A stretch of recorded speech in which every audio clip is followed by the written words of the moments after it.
pasukan berkuda, pasukan menembak. Saya tidak menembaki musuh, tapi saya laskar Kristus. Saya tidak pernah mendengar bahwa Yesus itu menikah. Jadi saya tidak pernah tahu bahwa Yesus itu pernah punya istri. Tapi di sini di majalah Modus ini Bapak menulis Yesus poligami. Ya, akulah bagian dari satu pasukan, tapi perang fisik tidak kulakukan. Bukan berseragam, kamuflase yang godar derdor, udah basi. Bisa dijelaskan Pak tentang riwayat pernikahan dan kemudian poligami dari Yesus? Kalau kita melihat merujuk kepada Al-Quran Al-Karim, ya, itu sesungguhnya dalam Al-Quran juga dengan tegas-tegas menjelaskan, memberikan indikasi bahwa Yesus itu beristri dan punya keturunan. Hanya sayang sekali indikasi tersebut itu oleh umat Islam dianggap seperti tidak signifikan begitu. Jadi umat Islam itu terlalu terpengaruh dengan faham Kristen global bahwa Yesus itu tidak punya istri. Indikasi dan petunjuk bahwa Yesus itu menikah itu kita bisa lihat dalam surah Ar-Ra'd surah 13 ayat 38. A'udzubillahi minasyaitonirrajim. Bismillahirrahmanirrahim. Walaqad arsalna rusulan min qablik, ya. Dan sesungguhnya kami telah mengutus beberapa rasul sebelum kamu. Ya, min qablik. Wa ja'alna lahum azwajan wa dzurriyyah. Ya kan? Dan kami memberikan kepada mereka azwajan, ya. Dan kepada mereka itu istri-istri, wa dzurriyyah, dan keturunan-keturunan. Jadi di dalam Al-Quran ini dijelaskan bahwa rasul-rasul itu diutus, itu diberikan ada istrinya, ada anak-anaknya. Saudara-saudara sekalian, kita sudah mendengarkan penjelasan Dr. Munir mengenai bukti bahwa Yesus berpoligami. Tetapi di dalam hal ini Dr. Munir tidaklah terlalu bijak. Mengapa saya berkata demikian? Karena Dr. Munir mengambil ayat yang ada di Al-Quran untuk membuktikan bahwa Yesus berpoligami. Sedangkan Yesus tidak ada tertulis di dalam Al-Quran. Oh, tunggu sebentar saudara-saudara. Jangan pernah mengatakan Nabi Isa adalah Yesus. Mengapa saya bisa berkata Nabi Isa bukan Yesus?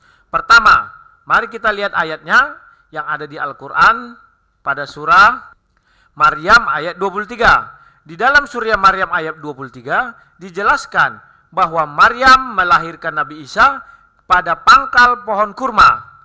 Sedangkan di dalam Alkitab atau Bible, di dalam Lukas 2 ayat 7 dikatakan Yesus lahir di palungan. Jadi saudara-saudara, kita jangan terjebak terhadap ucapan Dr. Munir di mana Yesus disamakan dengan Nabi Isa. Sehingga Dr. Munir dengan bebas mengutip ayat-ayat yang di Al-Quran untuk menuduh Yesus berpoligami. Itu tidak bisa. Dan kepada Dr. Munir saya sarankan untuk belajar dan tidak mengemis atau memaksakan bahwa Nabi Isa adalah Yesus. Baik, mungkin Anda berpikir bahwa Maryam adalah ibunya Yesus. Sekarang mari kita lihat.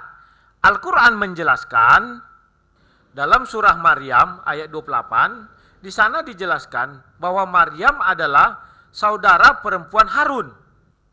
Anda bisa membayangkan bahwa Harun hidupnya pada zaman Nabi Musa. Sedangkan Maryam hidupnya pada zaman Nabi Isa. Sehingga ada rentang waktu ribuan tahun yang tidak memungkinkan bahwa Maryam adalah saudara perempuannya Harun. Sekarang mari kita lihat apa yang ada di Alkitab. Di dalam Keluaran 15 ayat 20 dijelaskan bahwa saudara wanitanya Harun adalah Miriam. Sehingga Maria atau Maryam itu tidak sama. Jangan dipaksakan. Imani agamamu, kami imani agama kami. Jangan pernah Anda berbicara tentang agama orang lain dengan berlandaskan agamamu. Jangan pernah Anda berkata tentang kitab orang lain dengan berlandaskan kitab suci agamamu. Sebab tidak mungkin satu Tuhan yang sama berfirman dalam dua kitab suci dengan firman yang berbeda. Jadi, imani agamamu, kami imani agama kami. Imani kitab sucimu, kami imani kitab suci kami. Jangan pernah mengemis untuk Nabi Isa menjadi Yesus. Tidak baik, itu tidak baik. Kami pun demikian. Kami tidak akan pernah mengemis bahwa Yesus adalah Nabi Isa. Tidak. Itu dua hal yang berbeda, jangan disatu-satukan. Karena jika Anda menyatukan itu, maka kita semua akan menjadi sesat, terutama Anda. Nah, kalau misalnya Yesus atau Nabi Isa kemudian tidak menikah, tidak punya istri, tidak punya anak, berarti diragukan dong ayat ini. Padahal setiap kali kita membaca Al-Quran, kita mengatakan Sadaqallahul Azim, ya kan? Maha benar Allah dalam segala firman-Nya. Kepada Pak Munir, saya sarankan harus mengimani dan mempercayai isi Al-Quran. Jika Bapak memang mengimani bahwa Nabi Isa menikah, itu terserah Bapak, tetapi Yesus memang tidak menikah. Agar semua terbuka secara terang benderang, dan Pak Munir tidak dituduh menyesatkan umat, baik umat Muslim maupun umat Kristiani. Silakan Bapak cari dan tunjukkan siapa nama istri Nabi Isa. Selanjutnya, Bapak juga harus membuktikan siapa nama anak Nabi Isa. Silakan Bapak bebas mencari, baik di sejarah dunia maupun di sejarah perkembangan agama Islam itu sendiri. Jika Bapak menemukan, saat Bapak menemukan, saya akan datang ke hadapan Bapak dan akan mengikuti agama Bapak. Jadi semua nabi-nabi sebelum Nabi Muhammad SAW, semuanya itu dijelaskan dalam Al-Quran beristri. Nabi Isa nggak jelas. Katanya, we do not have any information about him. Apakah betul no information about him?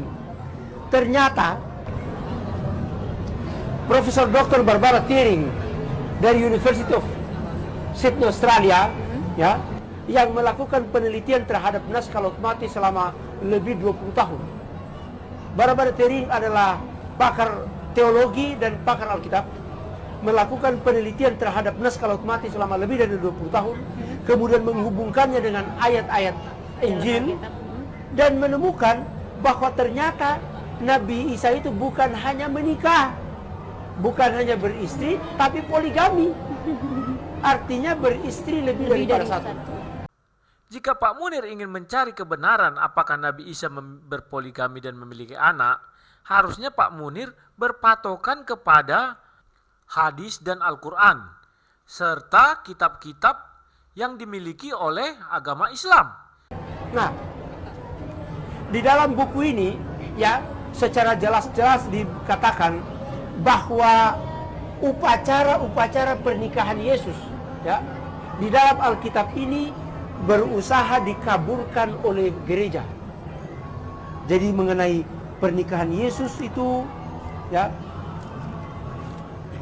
kita bisa melihatnya misalnya di dalam Injil Lukas, ya. Ya, kita bisa melihatnya di dalam Injil Markus, ya, Injil Markus pasal 14 ayat 3. Injil Markus pasal 14 ayat 3, bunyinya, datanglah seorang perempuan membawa suatu buli-buli pualam berisi minyak narwastu murni yang mahal harganya. Setelah dipecahkan leher buli-buli itu, dicurahkan minyak itu ke atas kepala Yesus. Kemudian di dalam Injil Lukas kita bisa melihat juga di dalam Injil Lukas pasal 7, ya, pasal 7 ayat 37 dan seterusnya. Di situ dijelaskan Maria Magdalena, ya, membawa sebuah buli-buli pualam berisi minyak wangi. Jadi ini ada di dalam Injil Markus, kemudian ada pula di dalam Injil Lukas. Sambil menangis ia pergi berdiri di belakang Yesus. Jadi sambil berdiri dia membawa minyak narwastu ke belakang Yesus, ya kan? Sambil menangis pergi berdiri di belakang dekat kakinya, lalu membasahi kakinya dengan air matanya dan menyeka dengan rambutnya. Jadi dia menyeka dengan rambutnya, kemudian mencium kakinya dan meminyakinya. Upacara seorang perempuan membawa minyak wangi, kemudian menuangkan ke rambutnya, kemudian menyium ke kakinya. Ini adalah upacara pernikahan bangsawan Yahudi. Ini. Apakah saudara tahu bahwa Pak Munir sedang melakukan kebohongan? Pak Munir mengutip Markus 14 ayat 3, tetapi Pak Munir menghilangkan kalimat di depannya, sehingga yang terjadi seolah-olah terjadi perayaan atau pesta pernikahan. Sekarang mari kita baca secara bersama-sama Markus 14 ayat 3. Ketika Yesus berada di Betania, di rumah Simon si kusta, dan sedang duduk makan, datanglah seorang perempuan membawa satu buli-buli. Kita putuskan dulu sampai di situ. Perhatikan, peristiwa pada saat itu adalah Yesus berada di rumah Simon si kusta. Apakah mungkin peristiwa pernikahan terjadi di rumah orang lain dan di rumah orang penyakit kusta? Alangkah anehnya jika Pak Munir menikah berada di rumah orang lain dan orang itu sedang sakit kusta. Tidak masuk akal.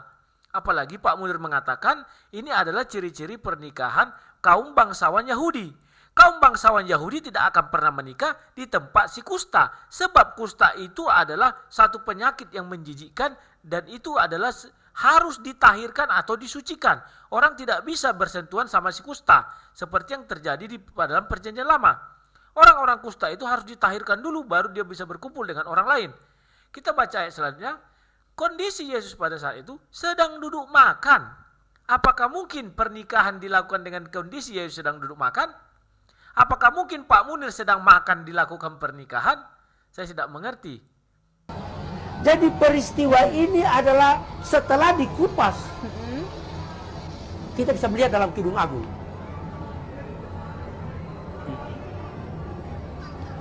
Kidung Agung pasal 1. Kiranya ia mencium aku dengan kecupan, karena cintamu lebih nikmat daripada anggur. Harum bau minyakmu bagaikan minyak yang tercurah. Tadi Maria Magdalena datang mencurahkan minyak dan mencium Yesus. Ini adalah upacara pernikahan bangsawan Yahudi. Nah, di dalam Injil ini disembunyikan. Seakan-akan peristiwa ini peristiwa bahwa Maria Magdalena ini adalah perempuan berdosa datang meminta ampun kepada Yesus. No.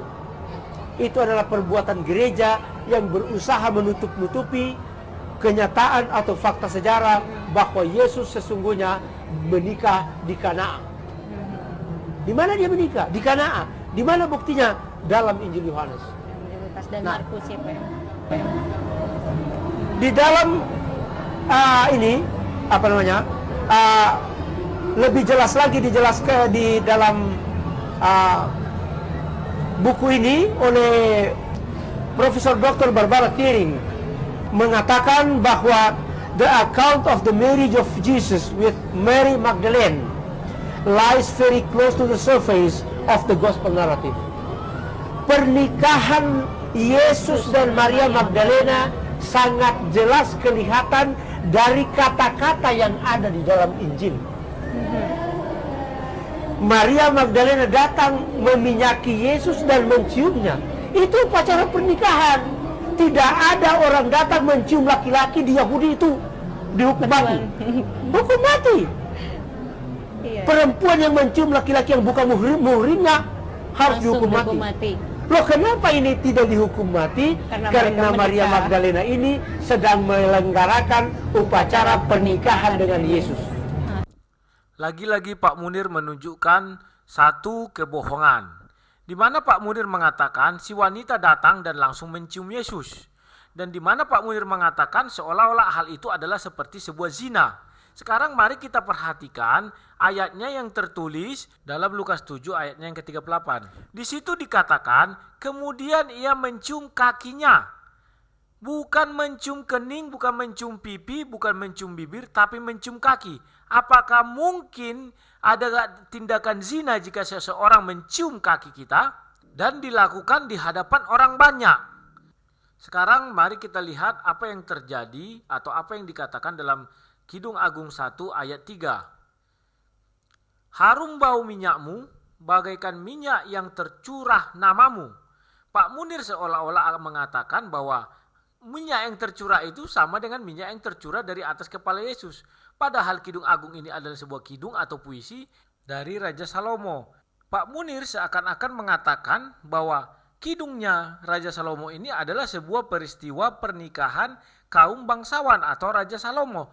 Di sini Pak Munir mungkin ingin memutarbalikkan semua isi ayat Alkitab demi untuk menggali atau demi untuk membenarkan, di mana Pak Munir berargumen bahwa semua nabi itu memiliki istri dan berpoligami dan memiliki anak.